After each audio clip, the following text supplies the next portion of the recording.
Hello नमस्कार दोस्तों, कैसे हैं आप सभी लोग। आशा करता हूँ आप सभी लोग अच्छे होंगे और अपनी अपनी पढ़ाई कर रहे होंगे। जैसा कि आप लोगों को पता है, हमने बायोलॉजी स्टार्ट किया है और इंट्रोडक्शन क्लास हमारी हो चुकी है। तो आज हम शुरू करने जा रहे हैं दोस्तों बायोलॉजी। थोड़ा बायोलॉजी में ध्यान देंगे आराम से, और धैर्य के लिए मैंने बोला था आप लोगों से कि धैर्य के साथ हम पढ़ेंगे, और धैर्य के साथ पढ़ने के साथ साथ आप इसका रिवीजन भी करते रहें तो आप लोगों को बहुत आसानी हो जाएगी। ठीक है दोस्तों, जैसा कि मैंने आपको बताया था कि जो मैं बात कर रहा था किसके बारे में दोस्त, मैंने बात कर रहा था बायोलॉजी के बारे में। बायोलॉजी, अगर मैं बायोलॉजी के बारे में बात करता हूँ, बायोलॉजी कहते हैं जीव विज्ञान, इतना मैंने आपको बताया था। और जीव विज्ञान को दोस्त मैंने बांटा था दो पार्टों में। किस किस में, एक तो जंतु विज्ञान और दूसरा बांटा था दोस्त वनस्पति विज्ञान। वनस्पति विज्ञान।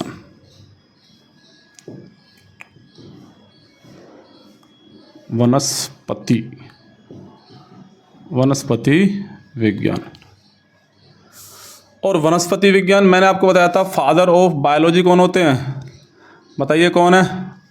अरस्तु। फादर ऑफ बायोलॉजी कौन थे, अरस्तु। और फादर ऑफ जूलॉजी और जंतु विज्ञान जनक कौन है दोस्त, अरस्तु ही इसके जनक हैं। और मैंने आपको बताया था जो बोटनी के बारे में बताया था, कौन बताया था दोस्त, थियोफ्रेटस। इतनी हमने आप लोगों को जानकारी दे चुके थे।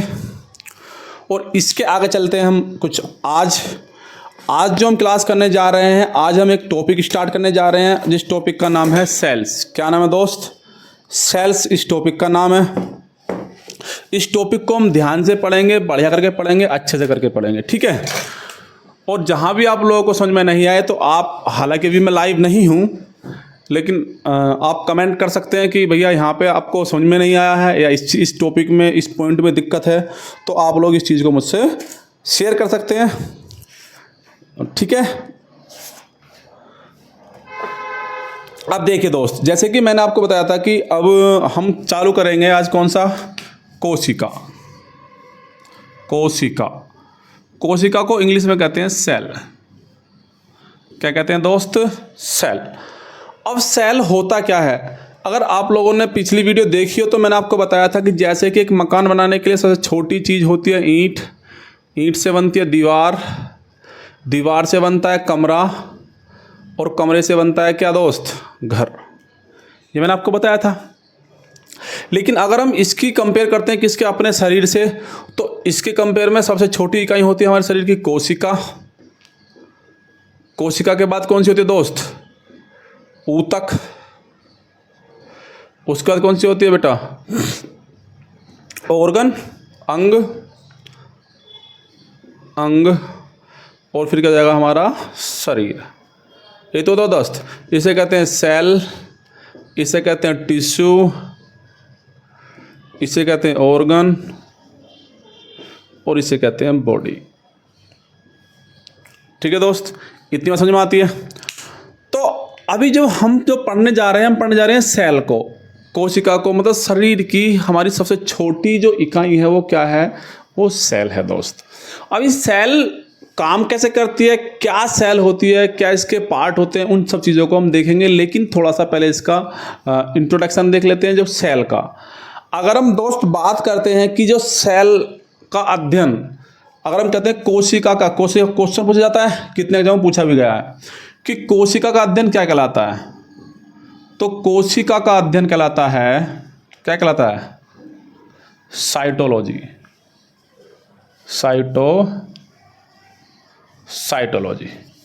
बात समझ में आई नहीं आई। तो अगर हम बात करते हैं कोशिका का अध्ययन क्या कहलाता है, साइटोलॉजी। और इसका जो बायोलॉजिकल नाम है, अगर मैं देखता हूं कि सेल का, अगर मैं बात करता हूं कि सेल का बायोलॉजिकल नेम, क्योंकि इसका बायोलॉजिकल नेम जो है वो क्या है, साइटो। तो अगर दोस्तों आपसे पूछा जाता है कि बताइए कि जो हमारी सेल्स होती है, जो कोशिका होती है, कोशिका का बायोलॉजिकल नाम क्या है हमारा? साइटो। क्या बोलते हैं? साइटो। और साइटो से मिलकर ही बना है साइटोलॉजी। क्या बना है दोस्तों? साइटोलॉजी। इतनी बात आप लोगों को पता चली।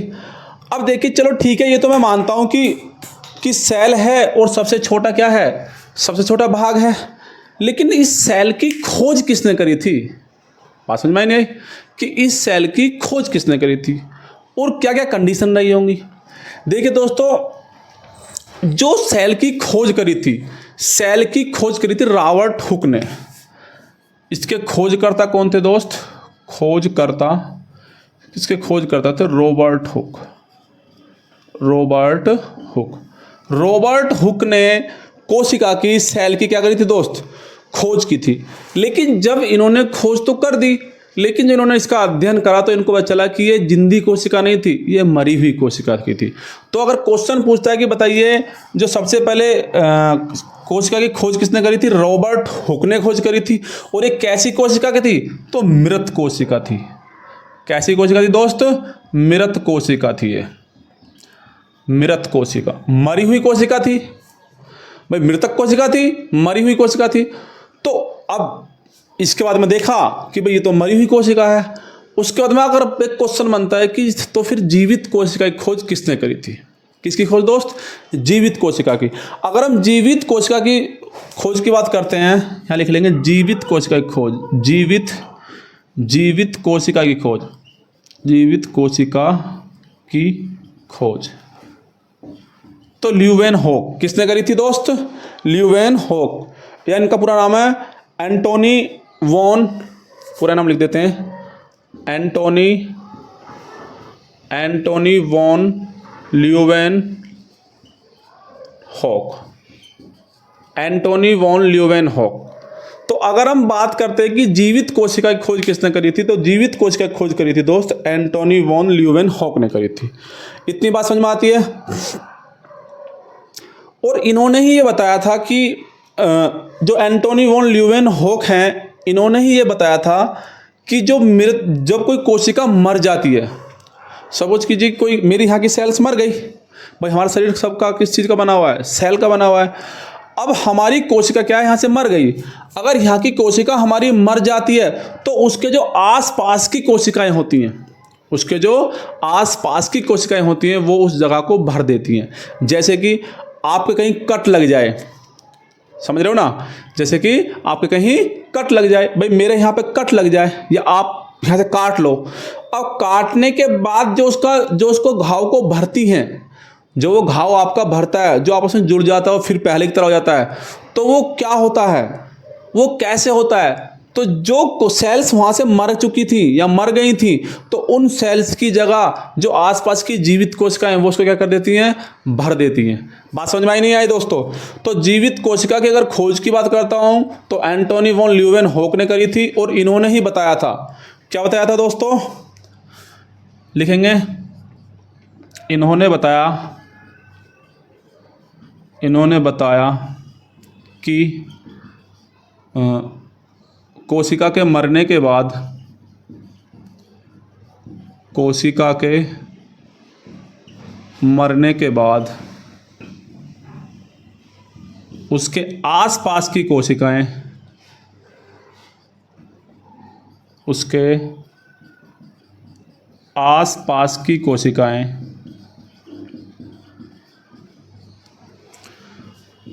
उस स्थान को भर देती हैं, उस स्थान को भर देती हैं। ठीक है दोस्तों, इतनी बात समझ में आई होगी। तो देखिए, मैंने बात करी थी किसकी? सेल की, कोशिका की। अगर हम थोड़े इंट्रोडक्शन दे रहे हैं कोशिका का, तो कोशिका में देखा हमने, कोशिका का अध्ययन क्या कहलाता है? साइटोलॉजी। साइटोलॉजी क्यों कहलाता है? क्योंकि जो बायोलॉजिकल नाम है, अगर हम कोशिका का बायोलॉजिकल नाम देखते हैं दोस्तों, तो क्या है? साइटो है। क्या है दोस्तों? साइटो है। अगर हम इसके खोजकर्ता की बात करते हैं तो रॉबर्ट हुक। आप इस तरह भी याद कर सकते हैं कि जब क्वेश्चन पूछेगा ना आपसे कि बताइए कि कोशिका की खोज किसने करी थी, तो आपको याद है रॉबर्ट हुक। रॉबर्ट को हटा दो, हुक। तो जो छोटी छोटी चीज़ें होती हैं, कोई भी चीज़ें हैं, छोटी चीज़ें तो हम क्या निकालते हैं? हुक से निकाल लेते हैं। किससे निकाल लेते हैं दोस्तों? हुक से। तो इससे आप याद रख सकते हैं कि क्योंकि सेल छोटी है, आपको याद नहीं रहा एग्जाम के, जब एग्जाम आप देंगे और वहाँ पूछ लिया क्वेश्चन और आप लोगों को, लेकिन ये बात जरूर ध्यान रहेगी क्योंकि वहाँ पे क्या लिखा मिलेगा, लास्ट में मिलेगा हुक, रोबोट तो मिलेगा नहीं, तो रोबोट हुक दोनों एक साथ मिलेंगे। तो आप हुक से निकाल लेंगे क्या कि रोबोट है और हुक भी दिया हुआ है, और हुक से क्या निकाल लेते हैं दोस्त, हम छोटी छोटी चीज़ों को निकाल लेते हैं। तो सेल्स की खोज किसने करी थी, रॉबर्ट हुक। तो हुक से आप इस चीज़ को याद रखेंगे, ठीक है। देखो दोनों में कंफ्यूज मत होना, ये हुक है और वो हॉक है, Leeuwenhoek, Antonie van Leeuwenhoek, ये ध्यान रखना, ठीक है। और जीवित कोशिका की खोज किसने करी थी, एंटोनी वॉन ल्यूवेन हॉक ने। और इन्होंने ही हमको बताया था, मतलब इन्होंने अपना एक डेफिनेशन दी कि जो सेल्स है, जो सेल्स मर जाती हैं उसके आसपास की सेल्स क्या कर देती हैं, उस स्थान को भर देती हैं, फिल कर देती हैं, ठीक है दोस्तों। इतना समझ में आया होगा। अब आगे देखते हैं दोस्त, और देख लेते हैं सेल्स के बारे में, ठीक है। अब देखिए, अब एक क्वेश्चन पूछता है कि कोशिका सिद्धांत किसने दिया था। क्या पूछता है दोस्त, कोशिका सिद्धांत, कोशिका सिद्धांत किसकी बात कर रहे हैं दोस्त, कोशिका सिद्धांत। तो कोशिका जो सिद्धांत दिया था वो किसने दिया था, तो कोशिका सिद्धांत की मैं बात करता हूं तो दिया था स्लाइडेन स्वान ने, स्लाइडेन स्वान। किसने दिया था दोस्त, स्लाइडेन स्वान। देखो इनसे क्वेश्चन डायरेक्ट पूछ लेता है, जैसे कि आपसे पूछ लेगा कि कोशिकाओं का अध्ययन क्या कहलाता है, खोजकर्ता हो गया प्रथम, पहले खोजकर्ता कौन थे, और जीवित कोशिका कौन खोजकर्ता कौन थे, और कोशिका सिद्धांत कौन थे, स्लाइडेन स्वान, ठीक है। इतनी बात समझ में आती है दोस्तों, बहुत बढ़िया। अब अगर हम बात करते हैं कि सबसे छोटी कोशिका, सबसे बड़ी कोशिका, अभी कोशिका खोलेंगे आगे, ठीक है। 4 से 5 वीडियो बनेंगी इस कोशिका के ऊपर, ठीक है। ऐसा नहीं कि आज ही खत्म हो जाएगा। हाँ, मैंने क्या कहा है कि हम लोग एकदम धैर्य के साथ पढ़ेंगे, और कोई भी चीज़ अगर समझ में नहीं आती आप लोगों के, जो भी कोई मुझको देख रहा हो तो वो क्या करे, कमेंट में लिख दे कि जिसको कुछ भी दिक्कत हो रही हो, कोई पॉइंट दोबारा बताना हो, कोई भी चीज़ बतानी हो, ठीक है। देखिए, तो स्लाइडेन कोशिका सिद्धांत की अगर मैं बात करता हूँ दोस्त, तो कोशिका सिद्धांत दिया है स्लाइडेन स्वान ने। अब हम बात करते हैं एक तो कोशिका की सबसे बड़ी कोशिका, किसकी बात करते हैं दोस्त, सबसे बड़ी, सबसे छोटी, सबसे छोटी और सबसे लंबी, सबसे लंबी, ठीक है दोस्त।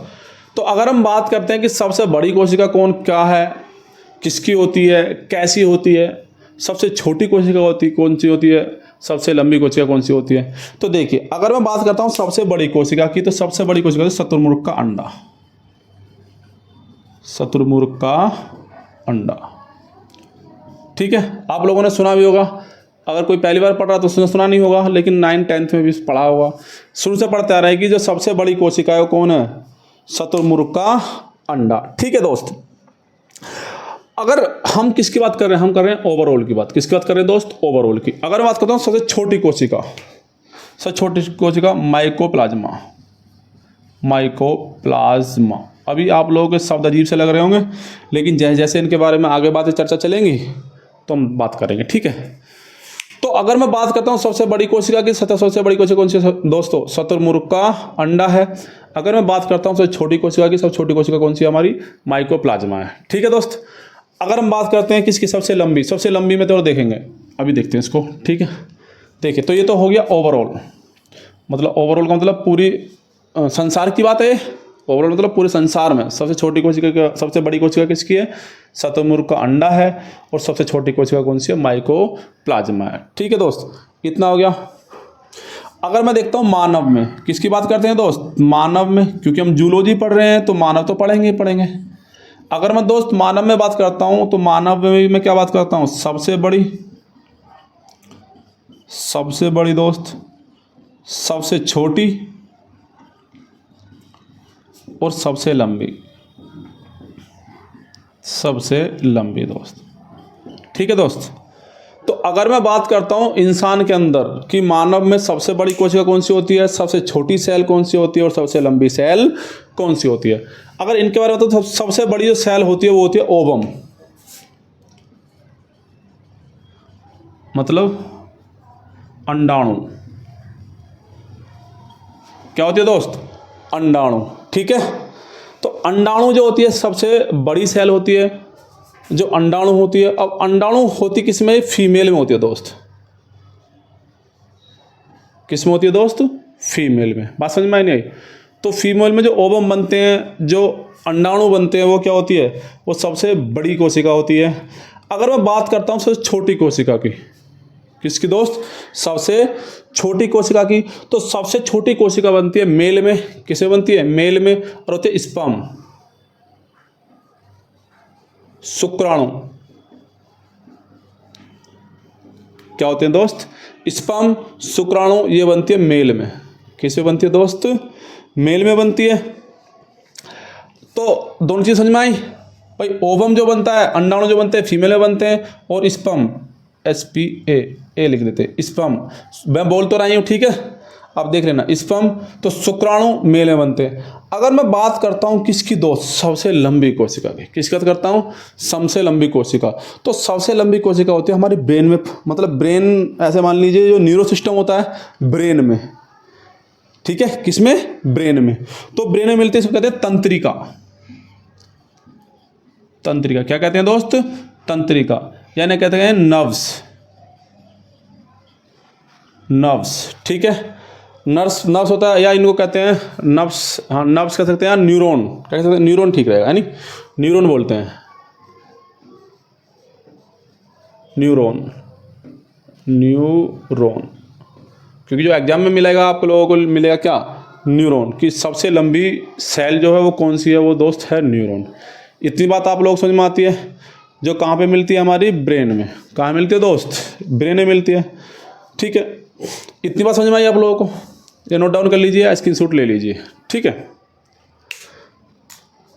अब देखिए नेक्स्ट, कोशिका सिद्धांत देख लिया। सबसे बड़ी कोशिका ओवरऑल अगर देखते हैं तो शुतुरमुर्ग का अंडा होती है। सबसे छोटी देखते हैं तो क्या होती है दोस्त, बताइए सबसे छोटी क्या होती है। अगर ओवरऑल की बात करता हूं मैं, तो सबसे छोटी क्या सेल होती है बताइए, माइकोप्लाज्मा। माइकोप्लाज्मा से छोटी होती है। अगर मेल की बात कर, मतलब मेल की नहीं, अगर ह्यूमन की बात करते हैं, मानव की बात करते हैं, तो मानव में सबसे बड़ी सेल होती है ओवम, जो फीमेल में पाया जाता है, और सबसे छोटी होती है स्पर्म, जो मेल में पाया जाता है। और सबसे लंबी जो कोशिका होती है वो कौन सी होती है दोस्त, न्यूरॉन्स। कौन सी होती है, न्यूरॉन। तो न्यूरॉन किस में पाई जाती है, हमारे दिमाग में पाई जाती है, ठीक है। जब हम मस्तिष्क पढ़ेंगे, मस्तिष्क चैप्टर, तो उसमें बताएंगे कैसे कैसे न्यूरॉन्स कैसे कैसे काम करते हैं और कैसे होती हैं, ठीक है। अगर हम देखते हैं दोस्त, अब देख लेते हैं सेल डिवीजन। क्या देख लेते हैं, सेल डिवीजन, कोशिका विभाजन, सेल डिवीजन।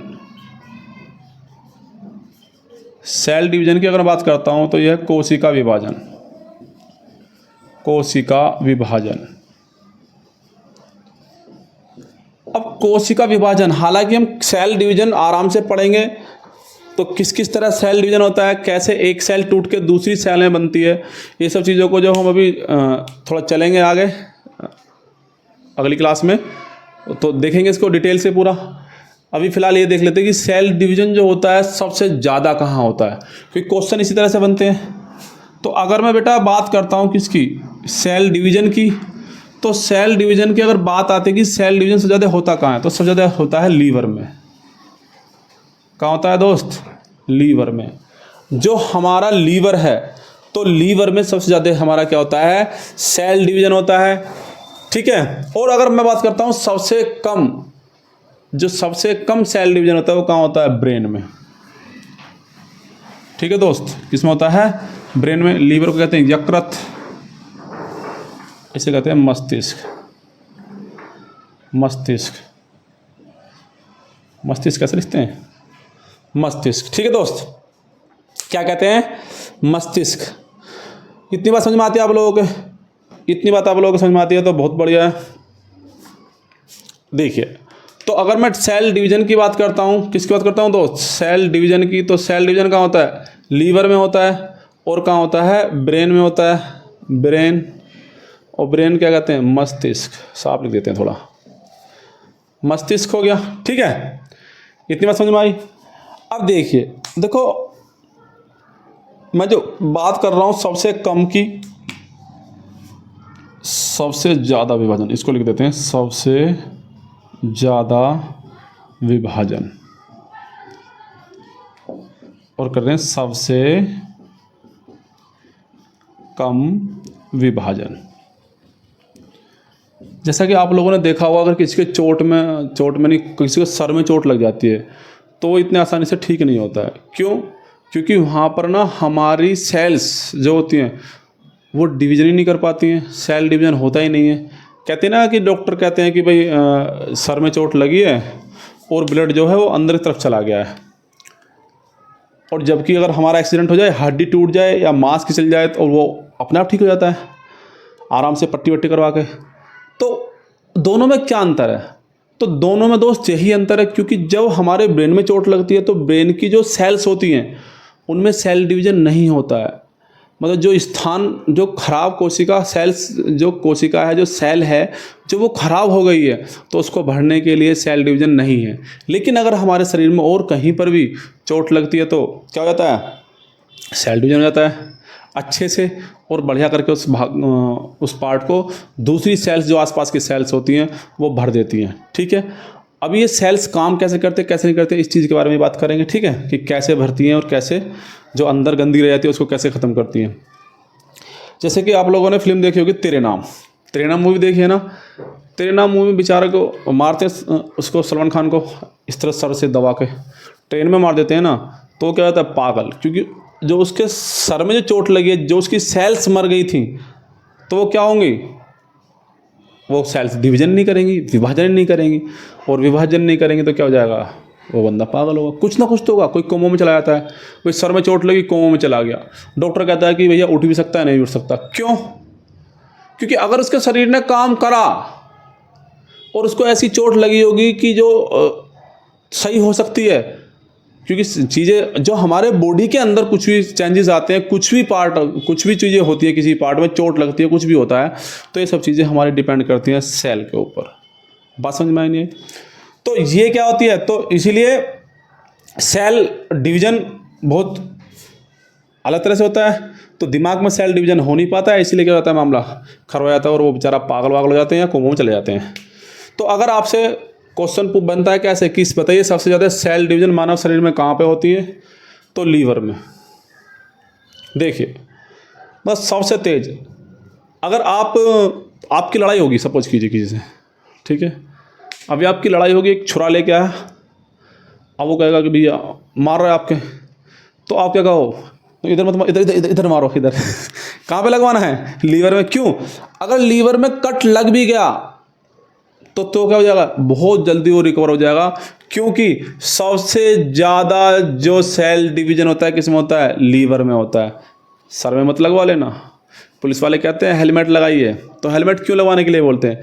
क्योंकि सबको पता है, डॉक्टरों को पता है कि अगर कहीं से टूट फूट गया तो वहाँ डिवीज़न हो जाएगा, वहाँ तो कोई दिक्कत नहीं है, जुड़ जाएगा। लेकिन अगर भैया दिमाग से गए तो फिर तो मामला क्या है? या तो राम नाम सत्य है, या फिर कोमा में जाओ, या फिर पागल हो। ठीक है, तो ये चीज़ समझ में आई होगी आप लोगों के। ठीक है, अभी कुछ मैं पॉइंट आपको बता देता हूँ, क्योंकि ये वर्ड आपको नए नए लगेंगे। जैसे कि मैंने शुरू में बताया था आप लोगों को कि कुछ जो मैंने नाम लिखाए हैं उनको याद करने में आपको नया लगेगा, लेकिन आप जब उसको रिकॉल करते रहेंगे बार बार, हालांकि जितनी कोशिश मेरे से होगी मैं भी आप लोगों को इसकी रिकॉल कराऊंगा। ठीक है, याद कराने की कोशिश करूँगा। तो कोशिश करना, मन लगा क्लास को देखना और ध्यान से देखना। देखो, तो कुछ इनके बारे में हालांकि पढ़ेंगे हम कल, लेकिन कुछ पार्ट है हम इनको थोड़ा आज सुनेंगे, थोड़ा कल सुनेंगे और थोड़ा परसों सुनेंगे। तो धीरे धीरे सुन के चलेंगे ना तो हमारे याद हो जाएगा आसानी से। जैसे कि देखो, अगर मैं बात करता हूँ सेल की, ऐसा मानिए कि एक सेल है, ठीक है, तो इसमें होता है एक न्यूक्लियस। क्या होता है? एक न्यूक्लियस, नाभिक। क्या बोलते हैं उसको? नाभिक बोलते हैं, न्यूक्लियस होता है। इसमें और भी बहुत सारे पार्ट होते हैं, जैसे कि सेंट्रोसोम। क्या होते हैं दोस्त? सेंट्रोसोम। हिंदी में लिख देता हूँ, सेंट्रोसोम। ठीक है दोस्त, लास्ट वीडियो में एक कमेंट आया था कि भैया आप छोटा लिखते हैं, तो अगर मैं छोटा लिखता हूँ थोड़ा सा इसलिए सोचता हूँ कि एक बार में आप स्क्रीनशॉट ले लेंगे, इसलिए लिखता हूँ।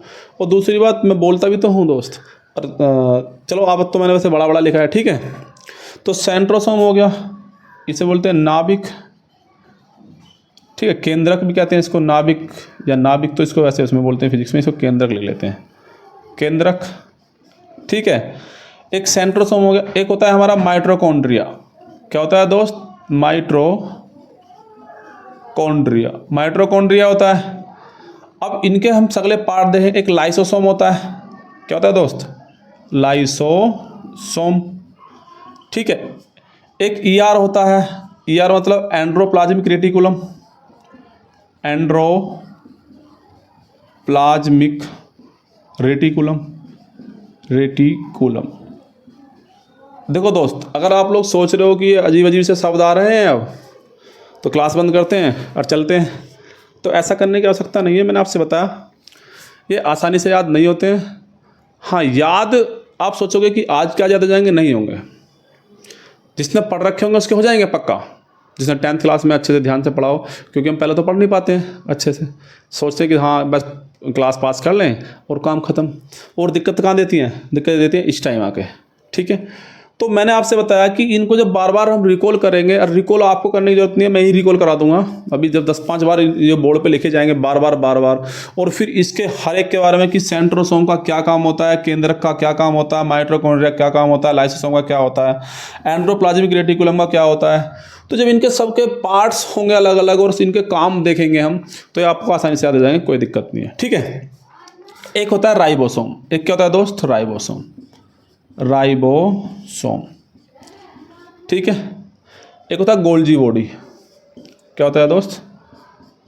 गोल्जी बॉडी, गाल्जी बॉडी बोलते हैं वैसे इसको। ठीक है, गोल्जी बॉडी। तो ये हो गया। तो और भी होते हैं इसमें पार्ट, उसको हम देखेंगे ध्यान से। क्यों, क्या हो गया हमारा माइटोकॉन्ड्रिया हो गया, गोल्जी बॉडी हो गया, सेंट्रोसोम हो गया, एंड्रोप्लाज्मिक रेटिकुलम हो गया, राइबोसोम हो गया, न्यूक्लियस हो गया मतलब केंद्रक हो गया, है नी। और एक होता है वैक्यूल्स।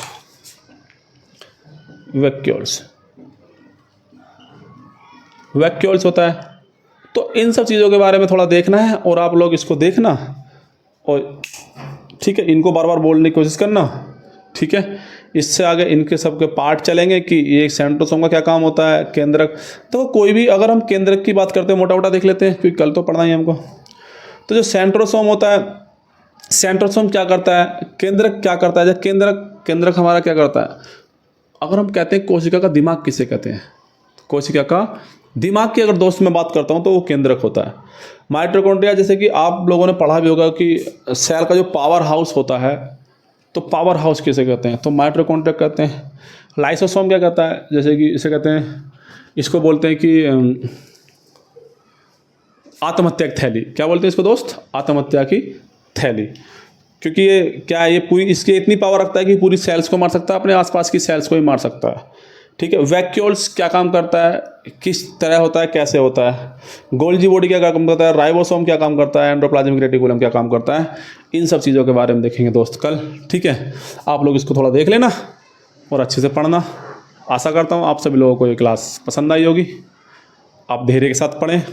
ठीक है, धीरे धीरे हम कुछ और चेंजेस लाएंगे। तो जैसा भी है, अगर आपको वीडियो पसंद आई हो तो लाइक करें, चैनल को सब्सक्राइब करें और वीडियो को शेयर भी करें अपने दोस्तों को जिनको बायोलॉजी समझ में नहीं आती है। ठीक है, तो आज के लिए इतना ही। Thank you, tata, bye bye.